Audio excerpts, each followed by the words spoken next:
9ஆம் வகுப்பு கணிதம் பயிற்சி 3.13 இரண்டாவது கணக்கு. அட்சயா தனது பணப்பையில் 2 ரூபாய் நாணயங்களையும் 5 ரூபாய் நாணயங்களையும் வைத்திருந்தால் அவள் மொத்தமாக 220 ரூபாய் மதிப்புடைய 80 நாணயங்களை வைத்திருந்தாள் எனில் ஒவ்வொன்றிலும் எத்தனை நாணயங்கள் வைத்திருந்தாள்? அதாவது 2 ரூபாயில் எத்தனை நாணயம் இருந்தது, 5 ரூபாயில் எத்தனை நாணயம் இருந்தது அப்படிங்கிறதான் கேள்வி. அப்போ 2 ரூபாய் நாணயங்களின் எண்ணிக்கையை வந்து எக்ஸ்ன்னு வச்சுக்கலாம், 5 ரூபாய் நாணயங்களின் எண்ணிக்கையை வந்து ஒய்ன்னு வச்சுக்கலாம். அப்போ எக்ஸ் 2 ரூபாயும் ஒய் 5 ரூபாயும் வச்சுக்கிறாங்க. இதனுடைய பண மதிப்பு அப்படின்னு பார்த்தீங்கன்னா 220 ரூபா. இதை சமன்பாடு 1ன்னு வச்சுக்கணும். எக்ஸ் எண்ணிக்கை உள்ள 2 ரூபாய் நாணயம், அப்புறம் ஒய் எண்ணிக்கை உள்ள 5 ரூபாய் நாணயம், இந்த 2 எண்ணிக்கையும் கூட்டினா 80 அப்படின்னு கொடுத்துக்கிறாங்க. இதை சமன்பாடு 2 அப்படின்னு வச்சுக்கிறோம். இப்போ நம்ம இதை குறுக்கு பெருக்கல் முறையில் மாற்றி எழுத போகிறோம். இப்போ இந்த சமன்பாடை பொறுத்த வரைக்கும் குறுக்கு பெருக்கல் முறையில் =0 அப்படின்னு முடியணும். அப்போ =0 வரணும்டா 220 இந்த சைடு போகணும். இப்போ -220 தான் மாறுது. 80 இந்த சைடு போகும்போது -80 தான் மாறுது. அப்போ இங்கே எதுவுமே இல்லைன்னா 0 போடணும். இப்போ நம்ம குறுக்கு பெருக்கல் முறையில் மாறிலி உறுப்பினுடைய மதிப்பை கண்டுபிடிக்கிறதுக்காக இப்போ நம்ம மாறிலி உறுப்பை மறைச்சிட்டு மற்ற உறுப்புகளினுடைய கெழுக்களை எழுத போகிறோம். அப்போ இதை மறைச்சிக்கோங்க. 1/, இதனுடைய கெழு வந்து 2, இங்கே எதுவுமே இல்லைன்னா 1. இப்போ 2, 1. அதுபோல் இதனுடைய கெழு 5, 1, 5, 1.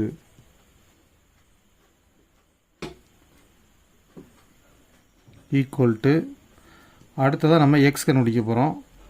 எக்ஸ் கண்டுபிடிக்கிறதுக்கு எக்ஸின் கெழுக்களை மறைச்சிக்கணும். அடுத்து மற்ற 2 கெழுக்களையும் அப்படி எழுத போகிறோம். 5, 1 -220 -80.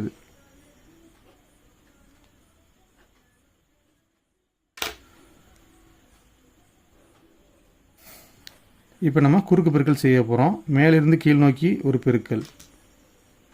அப்போ 1/, மேலிருந்து கீழே 1 2, கீழிருந்து மேலே பெருக்கும்போது மைனஸ் போட்டுக்கணும். 4 5 ஈக்குவல் டு x/. இப்போ நம்ம ஒய்யை கண்டுபிடிக்கணும் அப்படின்னா ஒய்யை மறைச்சிட்டு இந்த 2 கெழுவையும் எழுதணும். இங்கே மேலிருந்து கீழ் நோக்கி plus into minus minus, I8 40, 40ஓட 0 சேர்த்திங்கன்னா 400. அடுத்து நாம ஒரு மைனஸ் போடணும், அப்புறம் தான் பெருக்கணும். ப்ளஸ் இன்ட்டு மைனஸ் மைனஸ், ஒரு 220 220. 5ல் 2 கழிச்சா 3, பிக் நம்பர் சைன் மைனஸ், அப்போ -3 equal to x/, -400 minus into minus plus 220. இங்கே குறிகள் வெவ்வேறாக இருக்குது, அப்போ கழிக்கணும். அப்போ 400லேருந்து 220 கழிச்சிட்டோம் அப்படின்னா நமக்கு கிடைக்கிறது 180. பிக் நம்பர் சைன் மைனஸு, அப்போ -180. இப்போ நமக்கு தேவை எக்ஸ் தான். இந்த -180 வகுத்தலில் இருக்குது. இதை இந்த சைடு கொண்டு போகும்போது பெருக்கலாக மாறுது. 1 × -180 -180 /-3 ஈக்குவல் டு எக்ஸு. இப்போ இதை வகுக்க போகிறோம். மைனஸ்க்கு மைனஸ் அடிச்சிடலாம், அல்லது மைனஸ் இன்ட்டு மைனஸ் ப்ளஸ் அப்படின்னு சொல்லிடலாம். 1 3 3, 2 3 6, 3 3 9, 4 3 12, 5 3 15, 6 3 18. 0வை 3ஆல் வகுத்தா 0.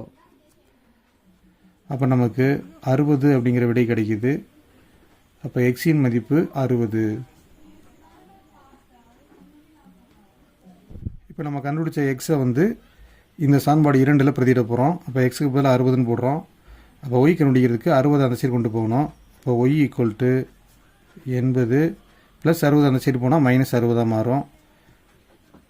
இப்போ 80ல் 60 கழிச்சிட்டா விடை 20. அப்போ ஒய் வந்து 20 அப்படின்னு கண்டுபிடிச்சிக்கிறோம். அப்போ 2 ரூபாய் நாணயங்கள் வந்து 60 நாணயங்கள் இருக்குது, 5 ரூபாய் நாணயங்கள் வந்து 20 நாணயம் இருக்குது.